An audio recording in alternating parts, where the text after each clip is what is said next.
Compromiso Santiago tiene ya una historia de estar enfocado y estar de acuerdo con las prioridades de nuestra región, de nuestro país, en cuanto a diversos temas. No escapa esta situación, la grave situación por la que estamos pasando, y no escapa a nuestra sensibilidad como instituciones.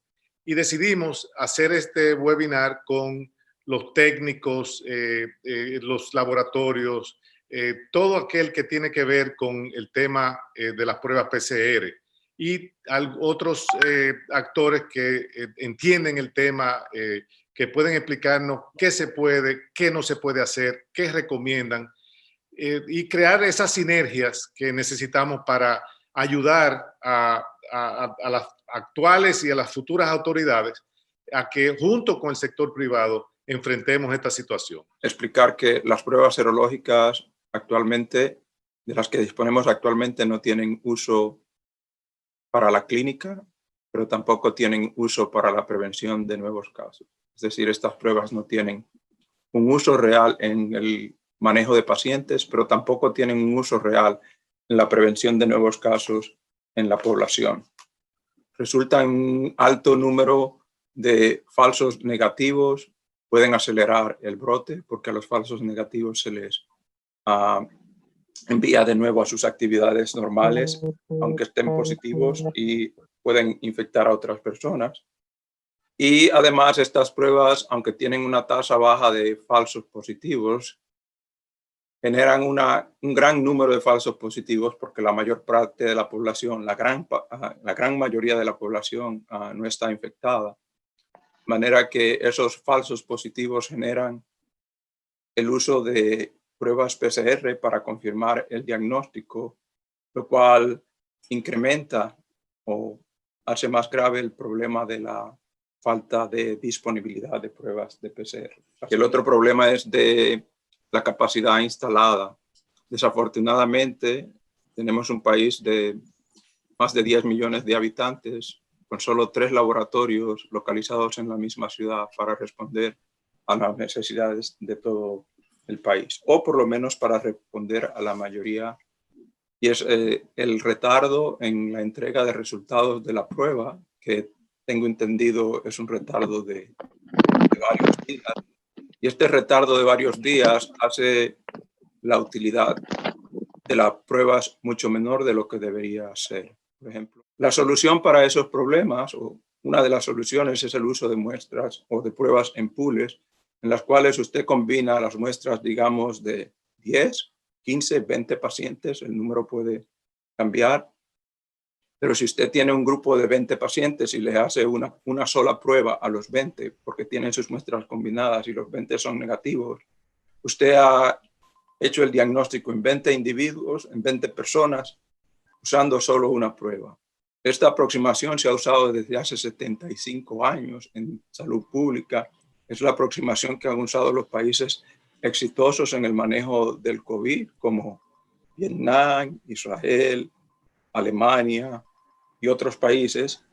A solicitud de la comisión también se han revisado y analizado diferentes propuestas de proyectos para creación de laboratorios de diagnóstico molecular, emitiendo criterios y recomendaciones. Entrenamiento de personal a otros laboratorios para la toma de muestras.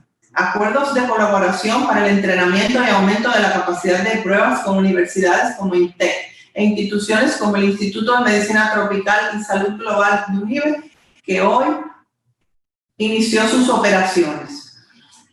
Yo estoy absolutamente convencido que debido a la condición económica de la República Dominicana frente a potencias tan grandes que están detrás del mismo mercado de las materias primas de pruebas, yo creo que sería ilógico pensar en que podemos competir con ellos. Y por lo tanto, en mi opinión, nosotros tenemos que procurar una reunión urgente, este grupo que tiene tanta influencia a nivel nacional, procurar una reunión, una mesa redonda con las autoridades de salud pública, las que están ahora también y las que vienen, con el objetivo de crear una nueva normativa de pruebas. Hasta ahora estamos la normativa anterior, que si es que existió en un momento dado, porque no se le tomó en cuenta, no establece claramente quién debe ser sujeto de hacerse una prueba. Y nosotros los que manejamos pacientes estamos,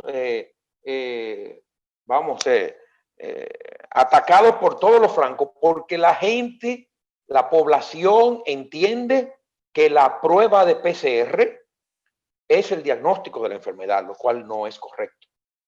El diagnóstico de la enfermedad y lo que establece los criterios de morbilidad y criterios de gravedad no están basados en la prueba de PCR ni tampoco las pruebas de serológicas, obviamente, que como ya oí en uno de los expositores, entiendo que deben ser prácticamente sacadas del mercado y dejadas nada más para el uso epidemiológico, el control epidemiológico. Y simplemente pues anunciar a esta comunidad que en breve, en las próximas semanas, la Pontificia Universidad Católica Madre y Maestra pues va a aperturar su laboratorio de investigación de enfermedades infecciosas.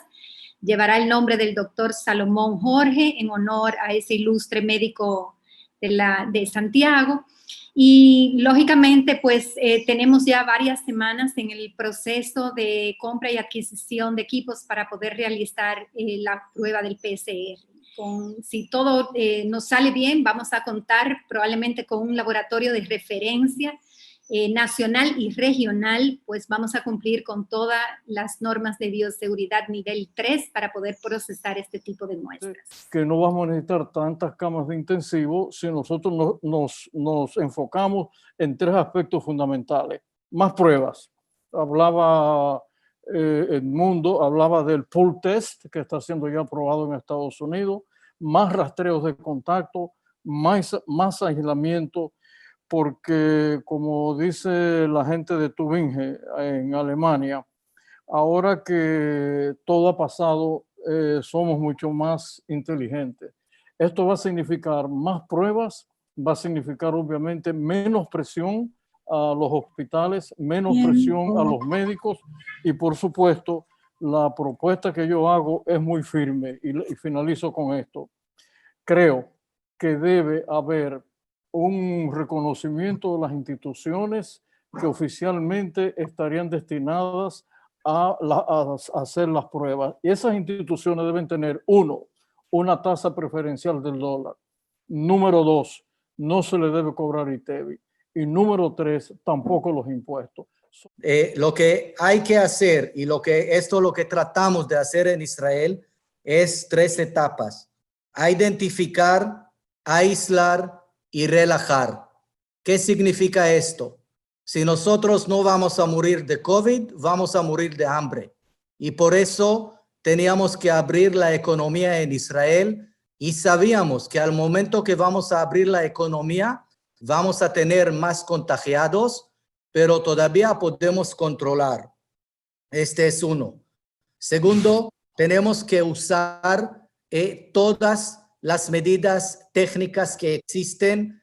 Algunos pueden decir que no están democráticas, pero quiero decir algunas cosas. Hay muchas técnicas que son muy democráticas y en manera efectiva yo puedo decir, si hoy podemos identificar personas que salieron de la casa sin permiso, que todavía están con coronavirus, si hay personas que no mantengan el aislamiento y si nosotros podemos identificar lugares donde hay muchos contagios y aislar estos lugares, este es gran avance. Toda la técnica de pruebas.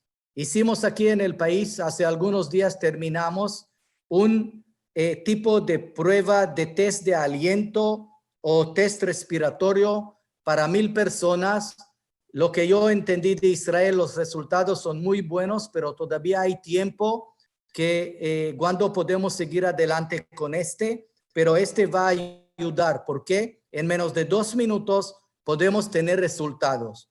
Lo que hicimos aquí con 1,000 personas, alrededor de 1,000 personas, los resultados son muy buenos. Esta iniciativa surge por una discusión que sostuvimos un día el doctor Alejandro Báez y el ministro de Economía, Juan Ariel Jiménez, de qué nosotros podríamos hacer para poder aumentar las capacidades en cuanto a pruebas de COVID en la República Dominicana. Y bueno, de ahí surge que nosotros tenemos el laboratorio de biología molecular desde el 2017. El instituto nace justamente a raíz de una colaboración con Seeding Labs, que es una ONG, y bueno, este año, a partir de la situación de la pandemia, quisimos explorar si había posibilidad de poder obtener algunos equipos. Bueno, pues obtuvimos un equipo de extracción automatizado y una máquina de PCR en tiempo real. Ya teníamos otras, pero esta se aunaba a todas las demás que teníamos.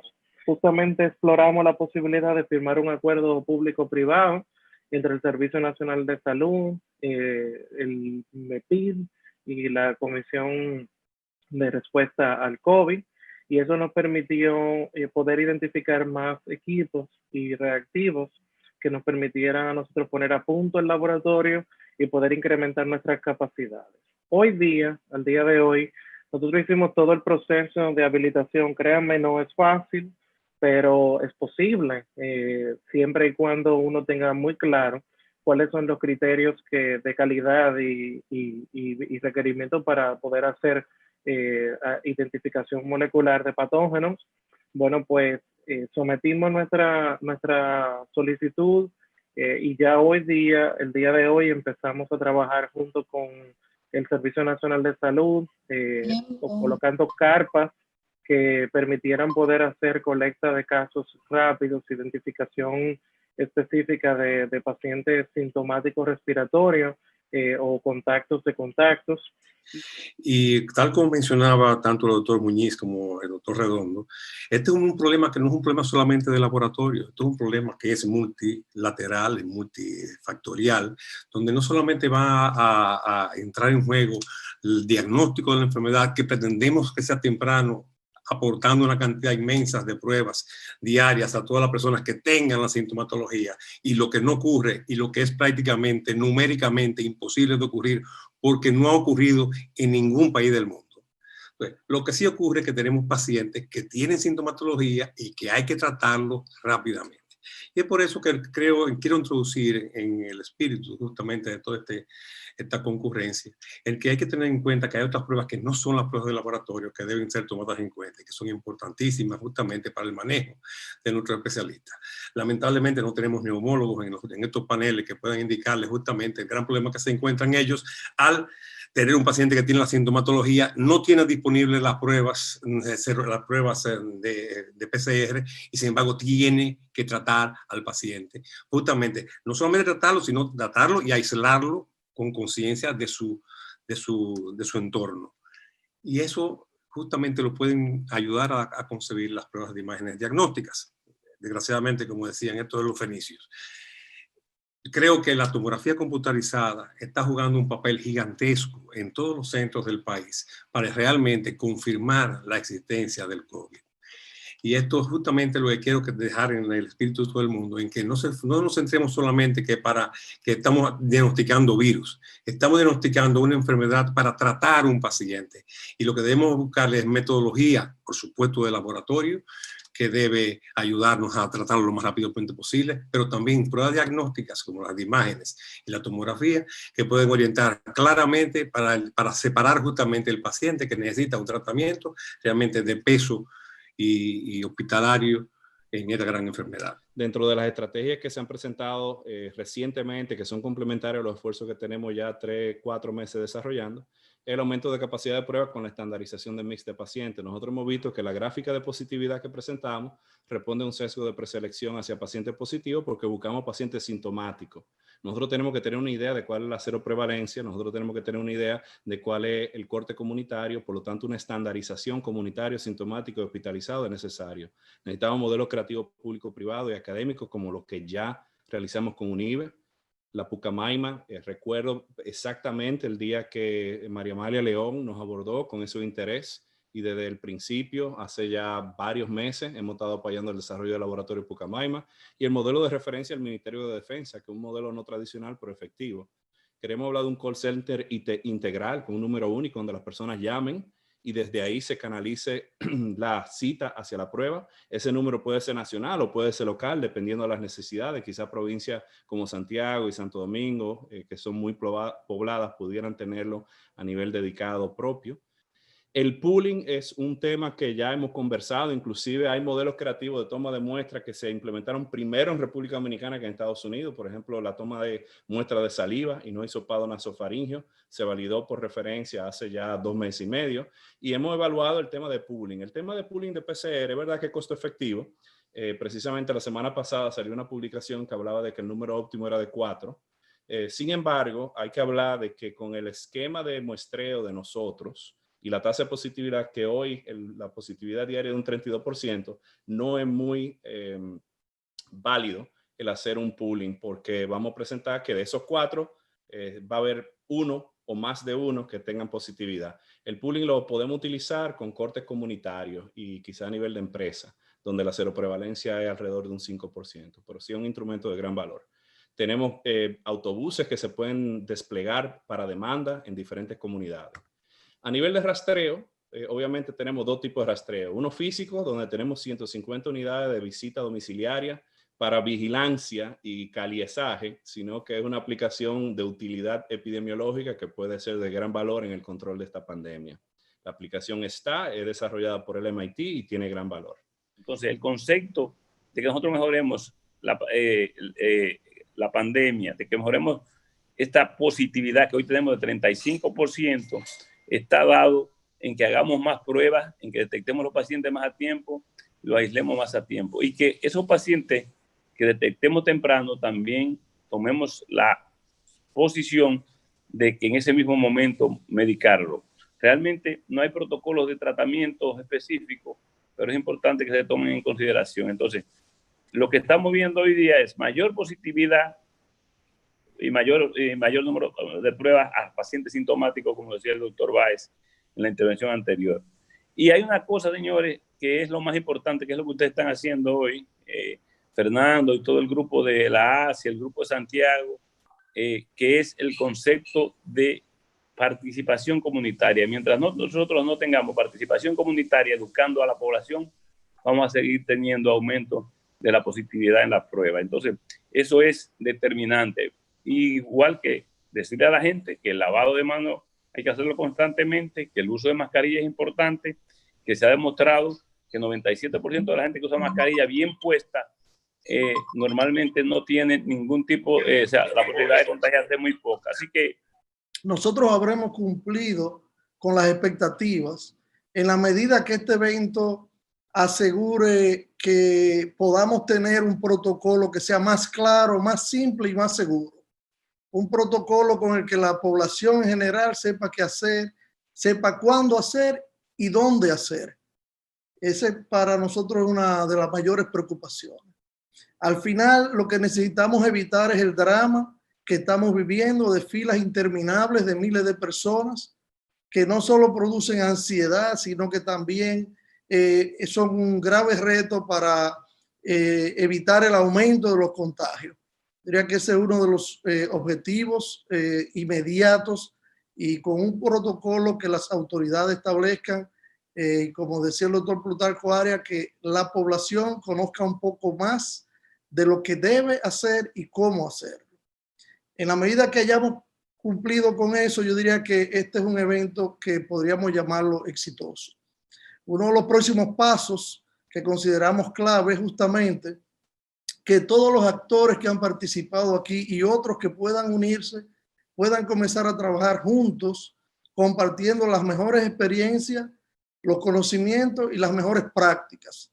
Aquellos laboratorios, aquellos centros médicos que ya conocen, que tienen experiencia, deben compartirlas con los demás centros que aún no inician los procesos de dar las pruebas o de aplicar los protocolos tal como las autoridades de salud pública deben otorgar.